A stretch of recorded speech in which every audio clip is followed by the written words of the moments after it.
Hello friends, സാന്ത്വനത്തിലേക്ക് എല്ലാവർക്കും സ്വാഗതം.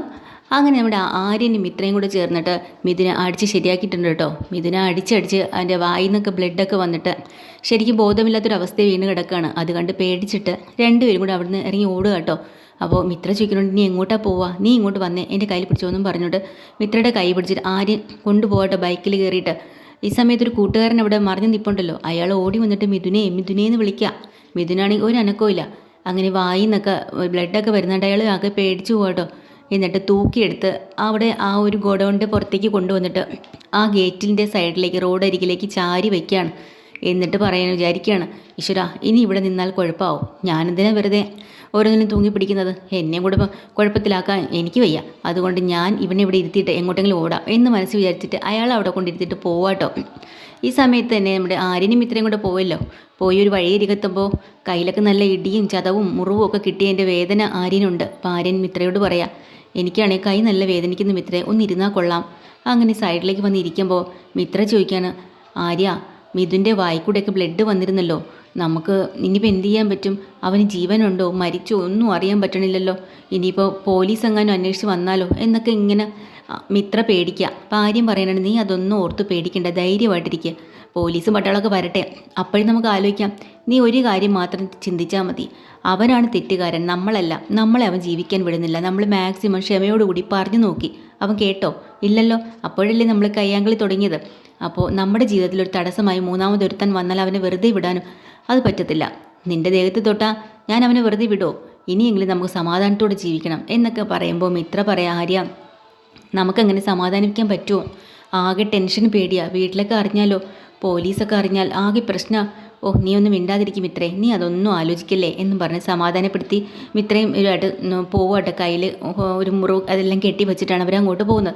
അപ്പോൾ ബാലൻ കടയിൽ ഇരുന്നിട്ട് പറയുന്നുണ്ട്, ആകാശ് ഇതുവരെയായിട്ട് വന്നിട്ടില്ല, രാമേട്ടനും ധർമ്മനും ഒക്കെ രാവിലെ വലിയ ഉപദേശവും കാര്യങ്ങളൊക്കെ പറയാനായിട്ടല്ലോ, നിങ്ങളല്ലേ അവന് തള്ളി വിട്ടത്, അമ്മായി അച്ഛൻ വിളിച്ചാൽ പോകണം ഇതാണെന്ന്, പോയിട്ട് ഇത്രയും സമയമായി ഇതുവരെയായിട്ടും തിരിച്ചു വന്നില്ലല്ലോ, ഇപ്പം എന്തിരിക്കുന്നു, ഞാൻ പറഞ്ഞാൽ ഒരു വിലയില്ല അല്ലേ എന്നൊക്കെ ഇങ്ങനെ പറയുമ്പോൾ രാമേട്ടൻ പറയുന്നുണ്ട്, എടാ കുഴപ്പമില്ല, നീ ഇങ്ങനെ അളവ് കൃത്യമായിട്ട് പറയും പോലെയും സമയം നോക്കി ഇരിക്കും പോലെയൊന്നും പറയാല്ലേ, ചിലപ്പോൾ പോയെടുത്ത് എന്തെങ്കിലും ആവശ്യം കാണും, അതുകൊണ്ടായിരിക്കാം.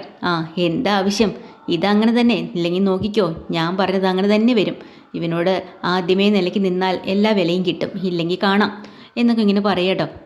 എന്നിട്ട് ബാലനടുത്തേക്ക് വന്നിട്ട് ധർമ്മനോടും നേരെ നോക്കി പറയാം, എടാ ഞാൻ പറയണതിലും കാര്യമുണ്ടെന്ന് ഇന്ന് മനസ്സിലാവില്ല, കുറച്ച് കഴിയട്ടെ അപ്പം മനസ്സിലായിക്കോളും എന്നൊക്കെ ഇങ്ങനെ പറഞ്ഞിട്ട് പോവാട്ടോ. ശരി, അവൻ വരുമ്പോൾ വരട്ടെ, എനിക്ക് ഒരു ഡീലറെ കാണാനുണ്ട്, എന്തായാലും നമ്മുടെ പഴയ ഗോഡൗണില്ലേ അതിൻ്റെ അടുത്തേക്ക് അവർ വരാമെന്ന് പറഞ്ഞാൽ ഞാൻ ഒന്ന് പോയി കണ്ടിട്ട് വരട്ടെ രാമേട്ട എന്ന് പറഞ്ഞുകൊണ്ട് ബാലൻ അവിടുന്ന് പോവാം. ധർമ്മൻ രാമേട്ടനെ മൂത്തൂക്കിട്ട് പറയുന്നുണ്ട്, ബാലേട്ടൻ പറയണേലും അളിയൻ പറയണേലും കാര്യമുണ്ടോ രാമേട്ട, കാര്യം ഇപ്പം അല്ലെങ്കിലും ആകാശ് കുറച്ച് മാറിയിട്ടുണ്ട്, മീനാക്ഷിയുടെ വീട്ടിൽ പോവുകയും അവിടുത്തെ സ്നേഹവും പരിചരണവും ഒക്കെ കിട്ടിത്തുടങ്ങിയപ്പോൾ നല്ല മാറി, വീട്ടിലുള്ള സംസാരങ്ങളൊക്കെ ഇങ്ങനെയാണ് എന്നൊക്കെ ഇങ്ങനെ പറഞ്ഞു കൊടുക്കുക. ഓ അതൊക്കെ മാറി വരുവോടാ എന്നും പറഞ്ഞു ധർമ്മനെ സമാധാനിപ്പിക്കുകയാണ്. ഈ പോകുന്ന വഴിക്ക് തന്നെ ബാലനാണെങ്കിൽ വണ്ടിയും കൊണ്ട് പോകുന്ന വഴിക്ക് ആ വഴിയായിരിക്കില്ല ഈ മിഥുൻ അവിടെ ഇരിക്കുകയാണ്. ഇതെങ്ങനെ ഇവിടെ എത്തി എന്നും പറഞ്ഞു, ഇത് ആരാ എന്നൊക്കെ പറഞ്ഞു ബാലൻ അങ്ങോട്ട് ചെന്ന് മൂക്കിലൊക്കെ കൈവച്ച് നോക്കുക കേട്ടോ, ശ്വാസം ഉണ്ടോ ഇല്ലെന്നൊന്നും അറിയില്ല. അങ്ങനെ ബാലൻ ആ മിഥുനെ രക്ഷപ്പെടുത്തുകയാണ്, അവിടെ നിന്നുകൊണ്ട് എന്ത് ചെയ്യണം എന്ന് രക്ഷപ്പെടുത്താൻ വേണ്ടിയിട്ട് ആലോചിക്കുകയാണ് കേട്ടോ. സമയത്ത് നമ്മൾ ആകാശിനെ കാണിക്കുന്നുണ്ട്, ആകാശിനെ അമ്മായി അച്ഛൻ പുതിയ കാറൊക്കെ വാങ്ങിക്കൊടുത്തല്ലോ, അതിൻ്റെ സന്തോഷത്തിലാണ് ഇരിക്കുന്നത്. എന്നിട്ട് പറയാം, ആകാശിനെ പഠിക്കാൻ വിടാത്തത് വലിയ തെറ്റായിപ്പോയി, ബാലൻ എന്ന് പറയുന്ന ഒരു വ്യക്തിയെ എനിക്ക് ഭയങ്കര ഇഷ്ടമാണ്, അയാൾ നല്ല ഒരു കർക്കശക്കാരനായിട്ടുള്ള ഒരു അച്ഛനും നല്ലൊരു കടയുടമയും ഒക്കെയാണ്, പക്ഷേ അച്ഛൻ എന്നുള്ള നിലയ്ക്ക് മക്കളുടെ പഠിത്തം ഒന്നിങ്ങനെ മോശമാകാൻ പാടില്ലായിരുന്നു, ആകാശ് വിചാരിച്ചിരുന്ന ഇപ്പോൾ ഒരു ഗവൺമെൻറ് ജോലി ഒക്കെ നേടിക്കൂടായിരുന്നോ എന്നൊക്കെ ഇങ്ങനെ പറയാം. ഇവിടെ മീനാക്ഷി എന്തുകൊണ്ടത് നേടി, ഞാനും ഇവളും ഒക്കെ അവൾക്ക് വേണ്ടി കൂടെ നിൽക്കുകയും സപ്പോർട്ട് ചെയ്യുകയും ഒക്കെ ചെയ്യുന്നുണ്ട്, നമ്മുടെ മക്കൾക്ക് വേണ്ടിയല്ലേ നമ്മൾ നിൽക്കേണ്ടത്, പക്ഷേ അവിടെ അങ്ങനെയാണോ, അവിടെ ഒന്ന് ആകാശം ഒന്ന് ആലോചിച്ച് നോക്കിയേ, അവിടെ ആനന്ദും മറ്റേ ശ്രീദേവിയും ഒക്കെ അവരുടെ അടുത്തൊക്കെ അല്ലേ കുറച്ചുകൂടെ സ്നേഹം കൂടുതൽ, ഇനി ഞാൻ നോക്കിയിട്ട് അങ്ങനെയാണ് തോന്നുന്നത്, അതുമാത്രമല്ല ആനന്ദ് ബാലൻ്റെ ഇഷ്ടത്തിന് വിവാഹം കഴിച്ച ഒരാളാണ്, നിങ്ങളെപ്പോലെയല്ല, അപ്പോൾ അതുകൊണ്ട് തന്നെ സ്നേഹം കൂടുതൽ അവരോടാണ്, അല്ലാതെ ആകാശിനോടൊന്നും വലിയ സ്നേഹമുള്ളതായിട്ട് എനിക്ക് തോന്നുന്നില്ല എന്ന് പറയാം. അങ്ങനെ ആകാശിൻ്റെ മനസ്സിലേക്ക് വല്ലാത്ത ഒരു കരട് കുത്തിക്കയറ്റി വെച്ചു കൊടുക്കാട്ടോ മീനാക്ഷിയുടെ അച്ഛൻ. ആകാശ് പാവം പെട്ടെന്ന് കിട്ടിയ സ്നേഹത്തിൽ ആ പരിചരണത്തിലൊക്കെ അങ്ങ് വീണു പോവുക, അച്ഛനോടുള്ള വെറുപ്പ് കൂടി കൂടി വരിക കേട്ടോ. അപ്പോൾ മീനാക്ഷി അവിടെ ഇരുന്നു കൊണ്ട് എന്നെ വിളിക്കാനാണ്, മോളിങ്ങി വീട്ടിൽ വരണം, വന്നിട്ട് പോയാൽ മതി, ശരി അച്ഛാ എന്നൊക്കെ പറയാം. അങ്ങനെ അവരങ്ങനെ സന്തോഷത്തിലിരിക്കുക കേട്ടോ. രാവിലെ തന്നെ ദേവി അവിടെ കയറി മുറ്റത്ത് പത്രമൊക്കെ വായിച്ചിരിക്കുമ്പോഴാണ് അലോക് അതിൽ പോണത്. അലോക് ഇങ്ങനെ ചെറഞ്ഞ് നോക്കുന്നുണ്ട് കേട്ടോ. എന്തിനാണ് നീ ചെറഞ്ഞ് നോക്കണത്, എന്താ നിനക്ക് വേണ്ടത് എന്ന് പറഞ്ഞ് അടുത്തേക്ക് ചെല്ലുക.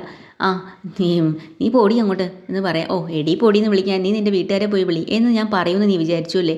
ഞാനങ്ങനെ പറയില്ലടാ, നീ അങ്ങനെ തന്നെ വിളിച്ചാൽ മതി, കാരണം നിൻ്റെ സംസ്കാരം അതാണല്ലോ എന്നൊക്കെ ഇങ്ങനെ പറയാം. പിന്നെ എനിക്കിപ്പോൾ നിൻ്റെ സംശയം നല്ല സംശയമുണ്ട്, എൻ്റെ വീട്ടിലന്ന് രാത്രി കയറിയ നീയാണെന്ന് പോലും എനിക്ക് സംശയമുണ്ടടി എന്ന് ചൊറയാട്ടോ ദേവിയുടെ മുഖത്തേക്ക് അലോക്. അപ്പോൾ ദേവി പറയണ ആഹാ നിനക്കങ്ങനെ സംശയം ഉണ്ടെങ്കിലേ നിന്നോട് ഞാനൊരു കാര്യം പറയും, ഇങ്ങോട്ട് വന്നേ എന്ന് പറഞ്ഞിട്ട് പറയാം. അന്ന് രാത്രിയേ നിൻ്റെ വീട്ടിൽ കയറിയ കള്ളനെ കള്ളിയാ ഞാനാ കയറിയത്. എന്തിനാണെന്നറിയോ, മീനാക്ഷിയുടെ ഓഫീസിലെ പ്രധാനപ്പെട്ട ഒരു പേപ്പർ ചുരുട്ടി കൂട്ടിയതോ നിൻ്റെ മുറ്റത്ത് കിടക്കായിരുന്നു ആ സൈഡിൽ, അതെനിക്ക് എങ്ങനെയെങ്കിലും എടുക്കണമായിരുന്നു, അത് എടുക്കാൻ വേണ്ടിയിട്ടാണ് രാത്രി ഞാൻ എൻ്റെ വീട്ടിൽ കയറിയത്, മനസ്സിലായോടാ? അപ്പോഴാണ് അലോക് ദൈവമേ ഇവള് കൊള്ളാമല്ലോ, കാണിച്ചു തരുന്നുണ്ടടി, നീ എന്ത് കാണിക്കാനടാ, ഇതും ഇതിനപ്പുറവും ഞാൻ ചെയ്യും. പിന്നെ നീ ഇങ്ങനെ മറ്റുള്ളവരെ പേടിപ്പിക്കും പോലെ എന്നെ അടുത്ത് പേടിപ്പിക്കാൻ വന്നേക്കില്ലേ, ശരിയാക്കും നിന്നെ എന്ന് പറയാം. പിന്നെ ആര്യനോട് അതുപോലെ നീ ഇന്നാൾ എന്തോ വെളച്ചിലെടുത്തു എന്ന് ഞാൻ അറിഞ്ഞു, അതും നിർത്തിക്കോണം. പിന്നെ ആര്യൻ അവനെൻ്റെ മൂക്കി കയറ്റാൻ വരുമല്ലേ എന്നാലോക്ക്, പിന്നെ ചെല്ലടാ ചെല്ല്, കാണിച്ചു തരുമോ നീ ആര്യൻ്റെ നേർക്ക് നേർന്ന് മുട്ടോ, കിട്ടും അവൻ്റെന്ന് ഭാവം വലിയ വീരവധം പറയുന്നു എന്നൊക്കെ ആലോകനെ കളിയാക്കുക കേട്ടോ ശ്രീദേവി. അത് കഴിഞ്ഞിട്ട് അകത്ത് കിടക്കുന്ന സമയത്താണ് ആര്യനും മിത്രയും കൂടെ വരും. ആര്യൻ്റെ കയ്യിലൊരു കെട്ടുകൊണ്ട് വന്ന പാടത്തിന് ദേവി പിടിച്ച് നിർത്തിയിട്ട് ചോദിക്കുന്നുണ്ട്, എന്താ എവിടെ പോയതാ നിങ്ങൾ, എന്താ ഇത്ര താമസിച്ച് എവിടെ കോളേജിൽ പോകണമെന്നൊക്കെ പോയിട്ട് ഇങ്ങനെ പറഞ്ഞുകൊണ്ടിരിക്കുക കേട്ടോ. അപ്പോൾ തന്നെ ആര്യം പറയാം, ഏട്ടത്തി ഒന്നുമില്ല, അത് നമുക്ക് വേറെ ആവശ്യമുണ്ടായിരുന്നു അതുകൊണ്ടാണ് വന്നത്. അപ്പോഴാണ് കയ്യിലെ ഈ മുറിവും കെട്ടുമൊക്കെ കാണുന്നത്. ഓ അതീ കയറി പിടിച്ചു. അയ്യോ ആര്യ എന്ത് പറ്റി? ഒന്നുമില്ല, ഞങ്ങൾ ബൈക്കിൽ നിന്ന് ചെറുതായിട്ട് ഞാനൊന്ന് വീണു, അത്രയേ ഉള്ളൂ. അയ്യോ നോക്കട്ടെ എന്ന് പറയാം. അങ്ങനെ അതൊന്നും കാണിക്കാൻ സമ്മതിക്കാതെ മിത്രയും വിളിച്ചുകൊണ്ട് മുറിയിലേക്ക് പോയിട്ട് ആര്യം പറയാം, ദേ മിത്രേ ഒരൊറ്റ കാര്യം മാത്രം, ഇവിടെ ആര് ചോദിച്ചാലും നമ്മൾ ബൈക്കിൽ നിന്ന് വീണതാണെന്ന് മാത്രം പറഞ്ഞാൽ മതി, റോഡിൽ തെന്നിയിട്ട് ബാക്കി കാര്യങ്ങൾ ഞാൻ ഏറ്റോളാം എന്ന് പറഞ്ഞ് നിൽക്കാട്ടോ. അപ്പോഴത്തേക്കിനെ ഇതിനെ നേരെ ദേവി കൊണ്ട് ഗോമതിക്ക് കൊളുത്തി കൊടുത്തിട്ടുണ്ട്. ഗോമതി അത് കേട്ട പാടെ കേൾക്കാത്ത പാടെ ഓടി പഠിച്ച് മുറിയിലേക്ക് വരിക കേട്ടോ. അപ്പോൾ തന്നെ മിത്രടുത്തൊക്കെ ചോദിക്കുന്നുണ്ട്, എന്ത് പറ്റി, നിലവിളിയും പൊപ്പാരും ബഹളവും ഒക്കെ ആയിട്ടുണ്ട്. അപ്പോൾ ആര്യം പറയാം, ഒന്നുമില്ല നമ്മളെ അങ്ങോട്ട് പോണ വഴിക്ക് തന്നെ ഒരു ചെറിയ റോഡിൽ കുറച്ച് ചെളിയും കാര്യങ്ങളൊക്കെ ഉണ്ടായിരുന്നു, മഴ പെയ്തിട്ടല്ലേ, അതുകൊണ്ട് തന്നെ മറിഞ്ഞ് വീണതാന്ന് പറയാം. ഓ അങ്ങനെയാണെങ്കിൽ ഇവന് ദേഹത്ത് ചെളിയൊന്നും കാണുന്നില്ലല്ലോ, നിങ്ങൾ എന്തിനാ ആ വഴി പോയാൽ, കോളേജിൽ പോകണമെങ്കിൽ ആ വഴി പോയാൽ പോരല്ലോ, ഇപ്പുറത്തൂടെ പൊക്കൂടെ എന്ന് ദേവി. ഓ അവിടെയൊക്കെ ബ്ലോക്കാ ചേച്ചി എന്ന് പറയാം കേട്ടോ. ബ്ലോക്കോ അങ്ങനെ വരാൻ വഴിയൊന്നുമില്ല, അതെന്താ ശ്രീദേവി ചേച്ചിക്ക് അറിയില്ല, അപ്പുറത്തെ റോഡ് അടച്ചു വെച്ചേക്കുക, അതുകൊണ്ട് ഞങ്ങൾ ഇതിലേ പോയി. ഇങ്ങനെ സംശയം തന്നെ കേട്ടോ. ദേവി വിട്ടുകൊടുക്കും. ദേവിയാണെങ്കിലും വീണ്ടും ഇത് തന്നെ ചോദിച്ചുകൊണ്ടിരിക്കുകയാണ്. പക്ഷേ ആര്യനെയും ഇത്രയും പറയാനുണ്ട് അവസാനം, എന്തായാലും ഇതാണ് കാര്യമൊന്നും. പക്ഷേ ദേവി ഗോപതിയോട് പറയാം, പക്ഷേ എനിക്കങ്ങനെ സംശയമുണ്ട് കേട്ടോ, നിങ്ങൾ പറയണതിൽ എന്തൊക്കെയോ കുഴപ്പങ്ങളുണ്ടെന്ന് എനിക്ക് തോന്നണേ. ഒന്നുമില്ല എന്നൊക്കെ പറഞ്ഞ് നിൽക്കുക. അങ്ങനെ മീനാക്ഷി ജോലിയൊക്കെ കഴിഞ്ഞ് നേരെ സ്വന്തം വീട്ടിലേക്ക് ചെല്ലാം കേട്ടോ. അവിടെ ചെല്ലുമ്പോൾ അച്ഛനും ആകാശിനെ കാണുമ്പോൾ ബന്ധം വിട്ടു പോവാം. ആകാശ് ഇവിടെ ഉണ്ടായിരുന്നു, ഉണ്ടായിരുന്നു, നേരത്തെ വന്നതാ, നിന്നെ അറിയിക്കാത്തതാ, ഒരു സർപ്രൈസ് ഉണ്ട്. അച്ഛൻ ഇത് ആരുടെ കാറാ, ആരെങ്കിലും വന്നോ? ആരും വന്നല്ല മോളെ, ഞാൻ ആകാശിന് വേണ്ടി വാങ്ങിച്ചതെന്ന് പറയാം. വാങ്ങിച്ചതോ? സത്യം? നന്നായിട്ടുണ്ട്, അടിപൊളിയായിട്ടുണ്ടെന്ന് പറയാം കേട്ടോ. എന്നിട്ട് താക്കോലൊക്കെ ഞങ്ങൾ ആകാശിന് എന്നെ കൈമാറിയിട്ടുണ്ട്, നീ വരണത് വരെ കാത്തിരിക്കാനുള്ള ക്ഷമയില്ലായിരുന്നു, അതുകൊണ്ടാണ് കൊടുത്തതെന്ന് പറയാം. അല്ലെങ്കിൽ ഇപ്പം എൻ്റെ അമ്മയൊക്കെ സ്വന്തമായിട്ട് അങ്ങ് അടിച്ചെടുത്തുമല്ലേ ആകാശം എന്ന് പറയാം. അപ്പോൾ തന്നെ അച്ഛൻ പറയാം, അങ്ങനെയല്ലടി, ഞങ്ങൾ ആകാശിനെ അടിച്ചെടുത്തത്, അവൻ നല്ലവനല്ലേ, അതുകൊണ്ട് ഈ കാറും ഒക്കെ കൊടുക്കുക എന്നിട്ട് പറയുന്നുണ്ട്. ആകാശിൻ്റെ ജീവിതം തന്നെ ഇപ്പം തന്നെ ഇങ്ങനെ ആയില്ലേ, അവന് നല്ല വിദ്യാഭ്യാസമൊക്കെ കിട്ടിയിരുന്നെങ്കിൽ അവൻ നല്ല ഗവൺമെൻറ് ജോലിക്കാരനാവില്ലായിരുന്നു, ബാലൻ അതൊക്കെ തടസ്സപ്പെടുത്തിയില്ലേന്ന് പറയാം. അപ്പോൾ തന്നെ നമ്മുടെ മീനാക്ഷി പറഞ്ഞ, അച്ഛാ കടയിൽ നിൽക്കുന്നത് നല്ല ജോലി തന്നെയാണ്, അല്ല മോശമാണെന്നല്ല ഞാൻ പറഞ്ഞത്, എന്നാലും കുറച്ചുകൂടെ നല്ല ജോലി, അവനെ പഠിപ്പിച്ചിരുന്നെങ്കിൽ അവൻ നല്ലതാവില്ലേ എന്നൊക്കെ പറയുക. ബാലൻ എന്തിനാ ഇങ്ങനെ ചെയ്തതെന്ന് പറഞ്ഞ് ബാലനെ കുറ്റപ്പെടുത്തുക. അപ്പോൾ മീനാക്ഷി പറയാം, അച്ഛൻ എന്തറിഞ്ഞിട്ടാ പറയണേ, അവിടുത്തെ ആകാശിൻ്റെ അച്ഛന് പഠിപ്പിക്കണ താല്പര്യമില്ലെന്നാണോ? അച്ഛനെക്കുറിച്ച് എന്താ അറിയുക? അങ്ങനെ ഒന്നുമില്ല, അച്ഛൻ നല്ല വിദ്യാഭ്യാസം കൊടുക്കാനും ഒക്കെ തയ്യാറായിട്ടുള്ള ഒരാളാണ് എന്നിങ്ങനെ അച്ഛനെക്കുറിച്ച് പൊക്കി പറയാട്ടോ.